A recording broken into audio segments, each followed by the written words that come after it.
Buenas tardes todos, bienvenidos a esta sesión. Vamos a platicar en esta ocasión sobre algunos aspectos importantes relacionados con la preparación y la presentación de los casos clínicos, que es una de las maneras a través de las cuales pues vamos a irnos agenciando, por así decirlo, de algunos de nuestros pues, puntos pues, que vamos a tener que ir acumulando para promover. Les voy a recordar algunas y a recomendar algunas situaciones. Yo envío las invitaciones a las sesiones, a los correos institucionales, por varias razones. Primero es el mecanismo de comunicación oficial que tenemos en la Facultad de Ciencias Médicas de la San Carlos para que todas las actividades que llevamos a cabo queden registradas de forma oficial también. O sea, no es porque yo no quiera en algún momento dado enviarles las invitaciones a sus correos personales, pero recuerden que esta situación es objeto de monitoreo y de fiscalización también, tanto para ustedes como para mi persona. Así que necesito que todos se acostumbren a revisar sus correos institucionales. Si alguno no está recibiendo las invitaciones en sus correos institucionales, me lo hacen saber para yo poder corregir o agregar su correo en las invitaciones que hago a cada sesión. Estas sesiones incluyen las clases, incluyen los casos clínicos o alguna otra reunión que tengamos que realizar. Así que por favor revisen sus correos institucionales. No lo hagan a través del celular. O sea, cuando uno trata de agregar la cuenta del correo institucional de la facultad en su teléfono celular, por lo general no lo carga, o sea, no lo soporta la plataforma del teléfono. Háganlo en sus computadoras personales, por favor. Y cuando lo revisen, denle por favor que sí van a asistir a la sesión para que quede programado. Es decir, a mí me llega una notificación de que ustedes aceptaron la invitación de la sesión y yo no tengo que estarles dando admisión a las entradas de las sesiones. O sea, ustedes pueden ingresar en el momento que lo requieran. Pero si no le dan a aceptar o no le ponen ahí que sí van a asistir, o si ponen que no van a asistir, entonces simplemente no van a poder ingresar y van a necesitar que yo les dé admisión. En sesiones pequeñas, digamos, como esta, o en sesiones en las cuales no tengo yo directamente que estar proyectando mi pantalla, me resulta un poco más fácil, por así decirlo, ver quién pide admisión y poderles darles ingreso pues a la sesión. Pero generalmente es un proceso bastante dificultoso porque implica cambiar la pantalla o reducirla y es un relajo. Así que, por favor, revisen sus correos institucionales, vean que estén recibiendo sus invitaciones a las sesiones, denle que sí, o sea, solo tienen que apachar ahí que sí van a aceptar la invitación para asistir a la sesión y les queda programada. Una vez ustedes han contestado que sí, no estoy 100% seguro porque tampoco soy un experto en tecnología, pero si ustedes le ponen que sí van a asistir, ya cuando les queda programada el enlace en sus aplicaciones de Meet, por ejemplo, la aplicación de Meet sí lo acepta en los teléfonos celulares, cuando les sale su programación de las sesiones que tienen programadas en Meet, ahí a ustedes solo le dan que van a entrar a esa sesión, a la sesión que quieren entrar, y ingresan sin ningún problema. Generalmente así lo hago yo. Ya no lo hago a través pues, necesariamente de la computadora siempre, sino a través del celular, pero por medio de la aplicación de Meet cuando ya está aceptada la invitación. Entonces, es una sugerencia que les quiero dar para que no tengan pues inconvenientes para ingresar. Hoy uno de sus compañeros me comentaba que pues no podían cargar la invitación de la sesión o el correo a través del celular, realmente les va a dificultar mucho. Si alguien está pendiente de ingresar, que creo que sí, porque pues, no estoy seguro si todos ya están acá, entonces pues me pueden pedir admisión, yo les voy a estar dando ingreso a la sesión de ahorita. De hecho, vamos a ver, tengo acá presentes en la sesión a las siguientes personas, les voy a comentar, solo que abra esto.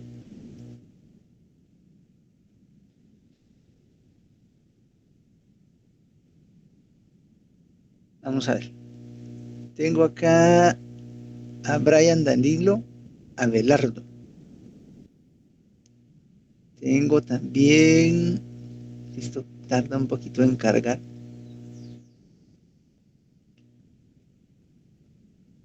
A ver acá. Ajá. Está Brian Darío Abelardo, David Alejandro González, Edna Kimberly, Chalí, Estefaní Josefina, José Sebastián Belisario y Catherine Navichoque, pero creo que me hace falta porque hay 1, 2, 3, 4, 5, 6. Faltan 2 estudiantes. No sé si están de turno o tienen el problema de, pues, para ingresar. Yo de todos modos voy a dejar grabada esta sesión y lo voy a colgar más tarde en la, en la plataforma, pues, del canal de YouTube para que lo puedan revisar. Pero la idea de hacerlo en vivo, o sea, que tengamos esta oportunidad de acercamiento, es precisamente que durante el desarrollo de la plática podamos plantear las dudas o comentarios que tengamos en relación al tema que estemos abordando en esa ocasión. Otra recomendación es que cuando ustedes ingresen a las sesiones, por favor, para que quede registrado que ingresaron a la sesión, de una vez anoten su asistencia en el chat de la sesión, o sea, en el chat del Meet, no en el chat grupal de WhatsApp o en otro lado, sino ahí. A los únicos que yo voy a estar llevando el registro de su, digamos, no, no asistencia a la sesión sincrónica, por así decirlo, es a los que están de turno. Todos los demás tienen que ingresar a la sesión y al nomás ingresar se anotan, justo como están haciendo ahora. Entonces, por favor, los que están presentes, anótense en el chat, ahí ya queda grabado, pues, que están presentes en la sesión. Y aunque parezca un detalle poco trascendente, resulta que en los tiempos actuales que estamos viviendo, todo lo que está pasando en la facultad, sí necesito tener un registro de sus asistencias a las sesiones, porque ustedes no tanto, pero sus compañeros de los primeros 3 años, por una notificación que nos hicieron llegar el día de ayer de junta directiva, al parecer, si no cumplen con cierto porcentaje de asistencia a las sesiones o de desarrollo de sus actividades académicas, creo que hasta les van a obligar a repetir el año, pues, porque, pues, junta directiva, por lo que estoy viendo, no está muy en la sintonía de apoyar el paro estudiantil que se ha efectuado. Los docentes, como le expresé a algunos de sus compañeros que estaban terminando la rotación anterior, todos los docentes, el 100% de docentes que están dando clase o que no están dando clase, están con una actitud de apoyo hacia el estudiante. O sea, nosotros lo que vamos a hacer es apoyarlos a ustedes en las decisiones que tomen. A mí, en lo personal, esto no es la posición o la postura de todos los docentes, es la posición mía y de algunos docentes.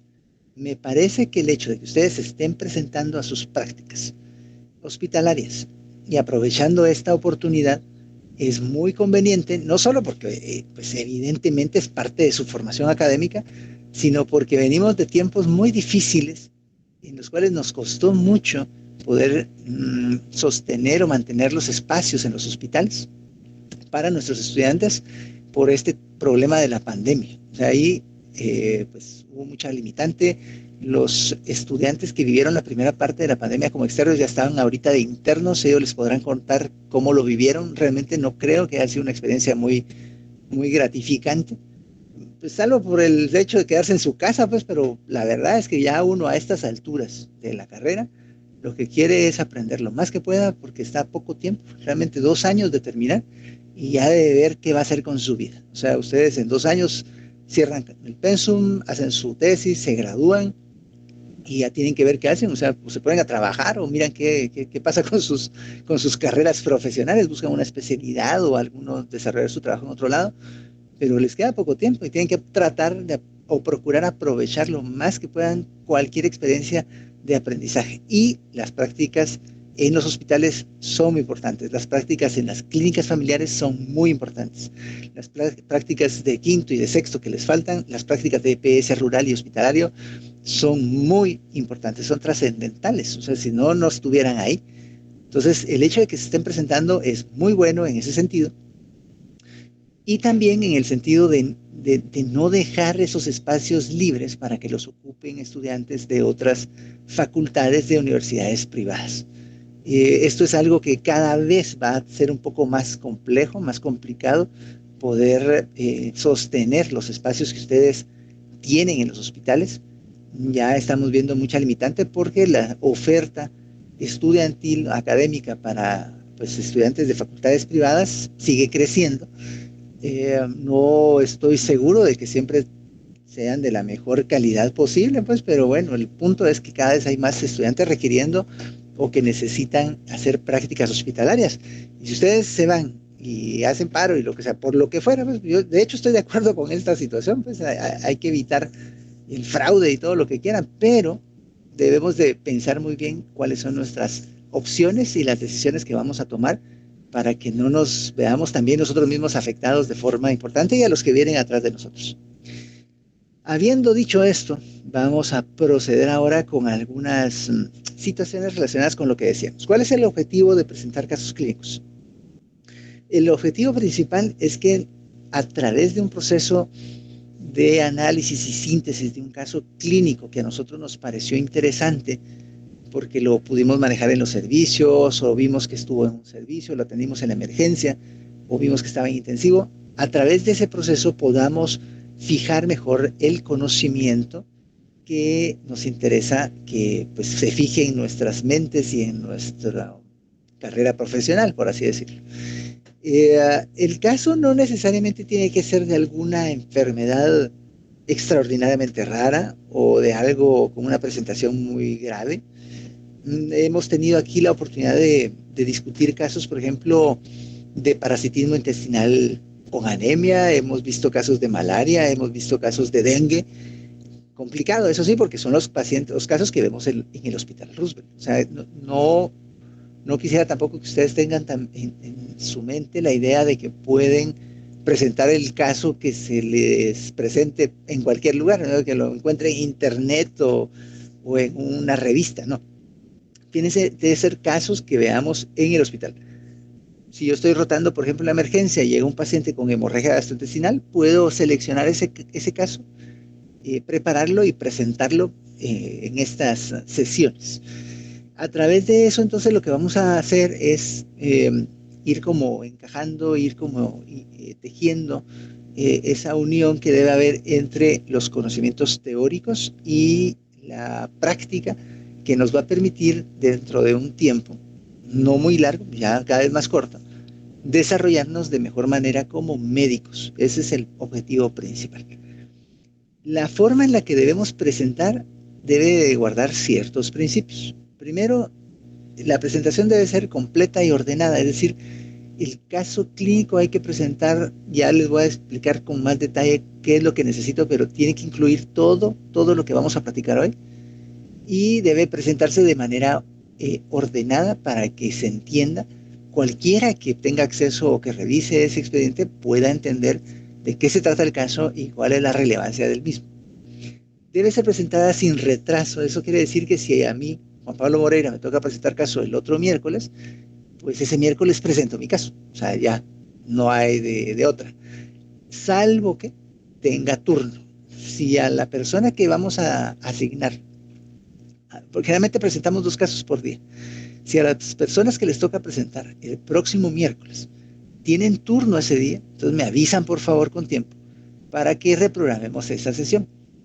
Y como les platiqué en la sesión de bienvenida, si hay ese problema, entonces lo que generalmente hacemos es trasladar la sesión de casos clínicos del miércoles para el día viernes siguiente.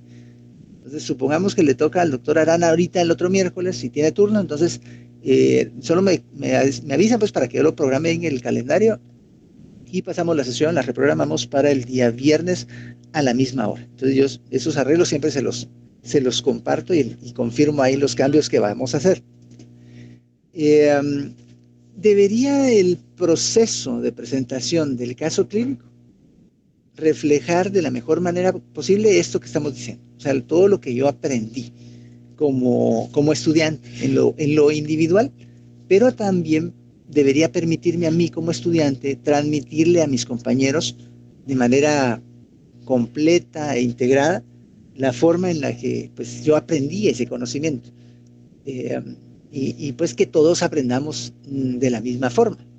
Como les comenté también al principio de la rotación, cuando les di la bienvenida, Yo tengo ya prácticamente 20 años de estar dando clases en la universidad y pues cada vez que rota un grupo nuevo, sigo aprendiendo. O sea, las cosas que yo aprendí siendo estudiante han cambiado dramáticamente en los últimos 20 años. Para ponerles un ejemplo, en todo lo que es el tratamiento de la diabetes, por ejemplo. Cuando yo fui estudiante aprendí a usar sulfonilureas, la vinclamida famosa que todavía se usa, la metformina y la insulina. Básicamente esos eran los tres tratamientos que se utilizaban. Y en la actualidad, solo de medicamentos orales hay como unas 6, 8 familias, medicamentos parenterales, además de todo el montón de insulinas y sus formulaciones distintas, hay otras 3 familias al menos de parenterales. O sea, es un mundo, es una situación que ha crecido de forma exponencial en los últimos 20 años. Entonces, si uno no sigue estudiando en toda su carrera, se queda atrás, se queda como, pues, ahí sí que durmiendo sus laureles, pues. Lo que van a aprender ahora, o todo lo que vamos a aprender ahora, es algo que hay que seguir actualizando.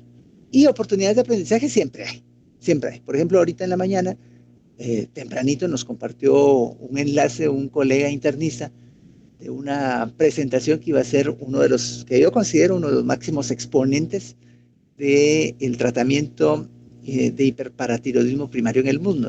El doctor se llama doctor Vilesikian. El doctor Vilesikian es una autoridad en ese tema y pues prácticamente de la nada surgió esta invitación y me pude conectar y ahora pues ya descubrí toda una gran plataforma ahí de oportunidades de aprendizaje en el área que a mí me gusta, que es la endocrinología. Yo soy endocrinólogo también. Entonces, pero bueno, sigo aprendiendo.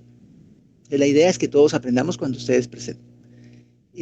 La información que van a presentar, sin ser demasiado exhaustiva, debe ser bastante precisa y concisa. O sea, no debería ser redundante, debería ser información que nos permita hacer un buen diagnóstico diferencial, un buen análisis del caso y, de acuerdo a esto, proponer conductas de diagnóstico y tratamiento para llegar o ayudar al paciente a llegar a un buen fin con su situación.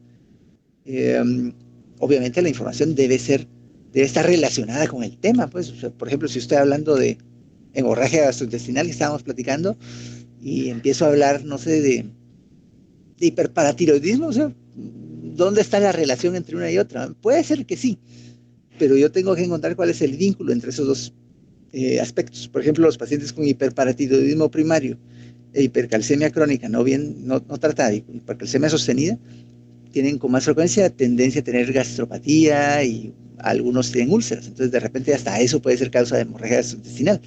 Pero esa conexión, primero es una situación bastante infrecuente. No imposible, pero poco frecuente. Y si no encuentro yo el vínculo entre una y otra, pues la verdad es que no vale la pena presentar eso, ¿ves? Porque no vamos a aprender, nos vamos a confundir, nos perdemos en el camino. Idealmente yo sí quisiera invitarlos a todos a participar en las sesiones, como en las sesiones que tenemos de las clases. Ustedes tienen todo el derecho y también la obligación de preguntar sus dudas. Nosotros, se los digo así, pues sinceramente, o sea, de corazón. Nosotros los docentes, cuando los estudiantes nos preguntan, nos hacen comentarios, sea en estas sesiones de casos clínicos o sea en las sesiones de los temas, pues nos sentimos contentos porque primero vemos que están interesados en el tema, que les llama la atención, y también eso nos permite darnos cuenta de que sí están leyendo, porque alguien que lee, alguien que está activo en la lectura, muy probablemente va a tener más dudas que alguien que no, que alguien que solo llega a la sesión a ver qué cacha. O sea, que tampoco está mal, pues, o sea, de plano está bien, por eso hacemos estas sesiones, pues no digo que esté mal, pero idealmente cuando vamos a una clase ya sé qué tema es, pues por lo menos darle una ojeada a algún manual, algún compendio, alguna lectura rápida del tema, que me permita tener como una visión muy general y muy básica de lo que voy a ir a escuchar, y ya cuando pues me presentan los datos, ver qué dudas puedo tener. Se los digo pues porque como platicábamos hace un rato, es cierto, ya uno pasa de estudiante y se gradúa y entre comillas deja de ser estudiante, pero la verdad es que nunca, por lo menos los médicos nunca dejamos de ser estudiantes. El día que nos quedamos ya sin estudiar, realmente ahí nos quedamos atrás, o sea, nos vamos rezagando en lo que hagamos. Y el mundo médico o el conocimiento médico se ha ampliado tanto que también pues, es imposible saberlo todo. Entonces uno siempre tiene algo nuevo que aprender, siempre tenemos que estar estudiando. Entonces nos permite a nosotros como docentes, cuando ustedes participan, pues darnos cuenta de que están activos en la lectura, están estudiando, y eso también a nosotros nos motiva a estudiar más, o sea, nos sirve a nosotros como motivación. De hecho, cuando un estudiante viene y me pregunta algo que yo no sé, o que no estoy seguro, y como que me dan más ganas, me motiva mucho más para ir a estudiar, ¿no? Ahí a platicar con el estudiante y todo, o resolver las dudas en el grupo. Si de repente yo me equivoco en una sesión, yo siempre reviso las grabaciones de las sesiones, si me equivoco en algo, corrijo en la siguiente sesión para que pues todo quede claro. O sea, siempre hay que mantenerse activo en la lectura y en el estudio y procurar participar en las sesiones. Como les digo, todos tienen el derecho y también la obligación de poder hacerlo. ¿Qué vamos a hacer o en qué consiste el trabajo de los casos clínicos? Fíjense, pues hay dos grandes áreas. La primera es la ficha clínica. El porcentaje del punteo que se le adjudica a la ficha clínica es un 40%. El otro 60% corresponde a la presentación del caso cuando ya les toca su sesión a cada uno. En la ficha clínica hay que incluir los datos generales del paciente. Pueden poner el nombre, o sea, sí lo pueden poner, pero yo preferiría mejor que pusieran iniciales. Igual cuando presenten el caso en la sesión, pongan solo iniciales, por favor. No pongan el nombre completo. Entonces, o pongan solo los nombres de pila y los apellidos los pueden poner con inicial. Pero tratemos de evitar el poner el nombre completo. El motivo de consulta, la historia de la enfermedad actual, la revisión por sistemas, los antecedentes patológicos y no patológicos del paciente o la paciente, el examen físico. El examen físico debe ser completo y detallado, pero no, digamos, redundante. O sea, debe ser un examen físico que, aunque esté enfocado principalmente a la descripción del área, aparato, sistema que esté afectado con el paciente, debe de incluir otras situaciones. Por ejemplo, siempre tienen que poner signos vitales. ¿Cuál es la condición general del paciente? El estado de conciencia, cómo está, y describir cada una de las áreas del cuerpo de forma general. Y, como les digo, ser más descriptivos o ser más ricos en detalle en la descripción en lo que esté afectando al paciente. Por ejemplo, si el paciente tiene un cuadro de dolor abdominal, entonces yo describo todo el examen físico, pero me enfoco más en la descripción del área abdominal. O sea, cómo es el dolor, si es una perfusión superficial, profunda, si tiene abdomen en tabla, si tiene datos de irritación peritoneal, si hay rebote, los signos clínicos de dolor abdominal diferentes. O sea, todo eso es importante describirlo ahí bien en la ficha clínica, porque nos va a permitir ese proceso de análisis, presentación de toda la información de los antecedentes del paciente, la historia y el examen físico, llegar al siguiente punto, que es el listado de problemas. Aquí ya el listado de problemas básicamente son las impresiones clínicas o los posibles diagnósticos que tiene el paciente en relación a lo que me está consultando. Se coloca del más importante al menos importante. No es porque uno no sea más importante o porque ninguno sea importante, sino es por la relevancia que para el paciente tiene el problema X para llevarlo a la consulta. Digamos que un paciente tiene dolor abdominal, como decíamos, y mi sospecha clínica es que tiene pancreatitis, pero digamos, supongamos que también tiene onicomicosis. Entonces eso lo encontré en el examen físico, el paciente no me lo dijo, yo lo vi porque lo examiné y le pongo, bueno, problema número 5, onicomicosis. Entonces, no es que no es importante, pero no es en ese momento lo más relevante. Entonces yo me enfoco en el diagnóstico y en el abordaje del dolor abdominal que considero que tenga pancreatitis. Entonces ya me enfoco en esa área. Y desarrollo, para aquí ese es el siguiente punto, el desarrollo del problema. Escojo el problema más importante o más relevante para el paciente en ese momento y lo desarrollo por el método de WID. O sea, tengo que utilizar el método de WID para describir datos subjetivos, objetivos, los nuevos datos, el plan diagnóstico, el plan terapéutico y el plan educacional. Todo esto tiene que estar incluido en la ficha clínica que me van a entregar. Todo. Errores frecuentes que cometen cuando me envían esto. Solo me ponen hasta acá, listado de problemas, y no envían el desarrollo del problema que escogen. o sí lo envían, pero no ponen plan diagnóstico ni terapéutico, ni plan ocasional, solo los nuevos datos y ya. Yo quisiera comentar un poquito más sobre estos tres planes. El plan diagnóstico debe reflejar uh, lo que ustedes aprendieron. O sea, realmente es como el elemento central de todo el análisis que ustedes hacen de un caso, de la información que tienen disponible y que les va a permitir proponer un plan terapéutico. Entonces, si el dolor abdominal de un paciente le sugiere que tiene pancreatitis, deben justificar por qué. Bueno, porque inician epigastrios, irradian bandas en la espalda, tiene abdomen en tabla, el paciente tiene antecedentes de alcoholismo o es una señora de 40 años y tiene colelitiasis, entonces pienso que probablemente ese es el origen de la pancreatitis. Y para confirmar el diagnóstico voy a pedirle hacer amilasa y lipasa, le pido una tomografía abdominal superior para visualizar el páncreas, ver que no haya complicaciones, colecciones, o sea, todo ese proceso tiene que estar descrito aquí en el plan diagnóstico. En la medida que ustedes lo describan mejor y de manera más completa, obviamente tienen un puntaje mejor. Y luego el plan terapéutico. El plan terapéutico debe incluir la dieta, la actividad del paciente, los controles específicos, los medicamentos con su nombre, no el nombre comercial, sino el nombre genérico. Si quieren poner comercial está bien, pero tienen que poner genérico también, y las dosis y cómo se lo va a tomar el paciente, por qué vía, cada cuánto, por cuánto tiempo. Y también las otras terapias que tengan que incluir, por ejemplo, hidratación intravenosa, alivio del dolor, o sea, ese tipo de situaciones debe estar descrito lo mejor posible aquí en plan terapéutico. Y por último, el plan educacional.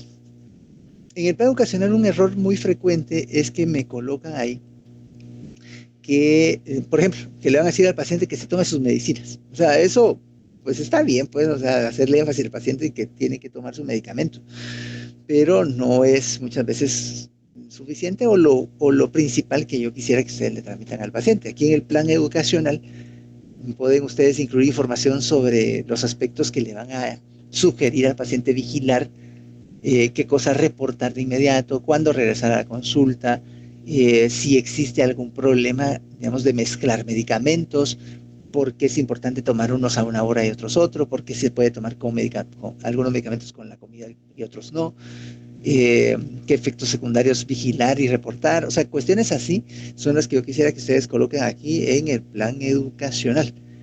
Pero todo tiene que estar descrito en su ficha clínica. En la medida que ustedes elaboren y completen de mejor manera su ficha clínica, obviamente su punteo va a ser el más alto, 40%. Y luego, cuando ya nos toca presentar, entonces quisiera que tomaran en cuenta estos parámetros, digamos, porque no quiero que las presentaciones, o no quisiera que las presentaciones se vuelvan demasiado prolongadas o extensas. Incluso con esta estructura de presentación, ustedes se van a dar cuenta, a veces nos tardamos media hora, 40 minutos, 45 minutos con un caso. Pues porque yo trato de que participen, que pregunten, si no preguntan les pregunto yo. La idea es nutrir la presentación y hacerla más productiva. Cada número que está aquí presente debería ser una diapositiva. Entonces la primera diapositiva que van a presentar a la hora de presentar su caso en la sesión que vamos a tener, digamos cada miércoles, es la diapositiva de datos generales y motivo de consulta. Eso es para la primera. La segunda diapositiva debería tener la historia de la enfermedad del paciente, o sea, cuál es pues, la descripción de la historia de enfermedad. Luego, la tercera, los antecedentes relevantes. Aquí, antecedentes patológicos y no patológicos, de la mejor manera, descritos de la mejor manera posible. En la cuarta diapositiva, el examen físico, aquí lo positivo y lo negativo que sea relevante. O sea, si un paciente tiene dolor abdominal, vuelvo al ejemplo del dolor abdominal. Si tiene dolor abdominal, pero no tiene rebote, entonces no tiene datos de infiltración peritoneal. Entonces yo tengo que poner ahí que no tiene rebote. Aunque sea un dato negativo, lo pongo porque es muy relevante en el diagnóstico diferencial. No es lo mismo tratar a un paciente con dolor abdominal con datos de irritación peritoneal a alguien que no lo tiene. Se abordan de forma distinta. Entonces ahí lo negativo también es importante. Entonces en el examen físico, aparte de signo vital, estado general y todo, los datos positivos y negativos relevantes. En la quinta diapositiva vamos a colocar el listado de problemas. Y luego, en la sexta, el análisis y discusión del caso. Aquí vean cómo no vamos a utilizar todo el formato, digamos, del método de DeWitt para describir el caso o presentarlo. O sea, no se trata aquí de venir a copiar lo que ya mandaron en la ficha clínica, sino que promovamos esto, el análisis y la discusión de los problemas que tiene el paciente. Y con esto, pues también alimentarnos de mejor manera en cuanto al conocimiento clínico. La séptima diapositiva debe incluir la propuesta de manejo diagnóstico y terapéutico que ustedes como médicos van a hacer para su caso, para su paciente. Por ejemplo, el plan diagnóstico decíamos, bueno, si tiene dolor abdominal y creo que tiene pancreatitis, entonces le voy a pedir amilasa, lipasa, un ataque abdominal superior, le voy a pedir gases arteriales, le voy a pedir una placa de abdomen, un ultrasonido de vías biliares, o sea, todo lo que yo quiero hacerle para no solo confirmar el diagnóstico, sino para determinar cuál va a ser la ruta terapéutica. Y ya en el tratamiento describo cómo debo tratar a mi paciente. Aliviar el dolor, con qué analgésico, con qué frecuencia, hidratarlo, qué monitorear cuando inicio la alimentación. O sea, todo eso va aquí en el plan terapéutico. La octava diapositiva debe ser la diapositiva de conclusiones. O sea, ¿qué conclusiones quiero que pongan ahí? Bueno, por ejemplo, el dolor abdominal, una conclusión o dos o tres si quieren, pero que sea como los mensajes principales que ustedes como médicos que prepararon la presentación le quieran transmitir al auditorio. Entonces, el dolor abdominal, por poner un ejemplo, el dolor abdominal puede dividirse para su abordaje diagnóstico en dolor abdominal agudo y no agudo, o quirúrgico, no quirúrgico. Y los cuadros de pancreatitis aguda, su complicación más frecuente puede ser las complicaciones locales, con la presencia de una necrosis, por ejemplo. Ese tipo de conclusiones son las que quiero que coloquen acá. O sea, no sé, 2, 3, 4 mensajes de lo más importante que ustedes pudieron aprender y que quisieran también compartir con los compañeros que están presenciando la presentación. La novena diapositiva, la bibliografía que utilizaron para preparar la sesión. Y en la última, fíjense, pues la última es una muy breve revisión. O sea, algo básico, pero importante, breve y conciso sobre el tema del problema que afectó a mi paciente. Una situación, y tampoco los regaño, les bajo punto por eso, pues, o sea, no es que yo sea así de estricto. Pero algo que pasa con frecuencia es que ya cuando tienen que hacer la revisión, en vez de que es brevísima, es muy larguísima. O sea, ponen 6, 7, 8 diapositivas más y nos extendemos un poquito más de la cuenta.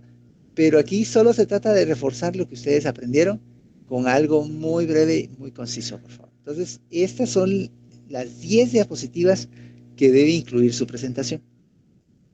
Aunque todos van a tener su sesión programada con tiempo, yo les voy a enviar a quienes le toca, por ejemplo, el otro miércoles, a quienes el siguiente, y así. Aunque todos van a tener su día, me pueden enviar sus presentaciones antes para que las revise y yo les diga si estamos bien o si cambiamos algo. Por lo general, la verdad es que la gran mayoría las presentaciones las hacen muy bien, pero dentro de los errores frecuentes que sí he podido observar, es que a veces las diapositivas van muy cargadas, o sea, tienen demasiada información, digamos, demasiado texto, ¿sí? Entonces, por ejemplo, en la diapositiva de historia de enfermedad ponen todo. En la diapositiva de historia de enfermedad solo pongan, y así con todas, ¿no? Pero pongan solo la información más precisa o más relevante que les permita a ustedes desarrollar durante la sesión la historia de la enfermedad del paciente y que todos entendamos qué fue lo que lo llevó a consultar.